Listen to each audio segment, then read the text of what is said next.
Kaya yung sabi ni Ma'am kanina, Starbucks na coffee. Kung pwede ka naman mag-brood at libre naman sa office mo. Tubig na lang. O tubig na lang, mas healthy pa. Yan po yung pwede nating hindi payamanin at simula mong payamanin ang sarili mo. Kasi mayayaman na sila, bilyonary na sila. Ang unahin niyo po, sino po? Ikaw. Pay yourself first. Pay yourself. Pag lumabas ang income, mag-save ka muna bago ka gumastos. Why save? Sa Tagalog, ang katumbas ng salitang save ay ipon. Pero alam niyo po may isa pa siyang katumbas sa salita? Save means ligtas.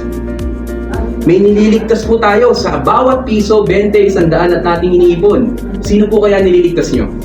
Sarili mo. Na 10 years from now, Sir Leonard, right? Hindi ka na mahirap. Hindi ka na, mayaman ka naman siguro ngayon, hindi ka na mas mahirap. Mas yayaman ka kasi nag-ipon ka ngayon eh. I decided at my young age, around 2012, 2011, I'm a saver. Ano na po ngayon? 2025. Money is not a problem to me anymore. Because nung bata ako, nag-iipon ako eh. I already started saving when I was very young. Hindi po ako nagpapautang. Tuturuan kita paano mawala ng utang. Alright? Kasi pag pinautang kita, the cycle will always continue. But if I teach you how to eliminate the debts and I will teach you how to create more wealth through increase of cash flow, masaya tayo na. Even me, hindi po ako nangungutang eh. Kaya po yun yung kagandahan.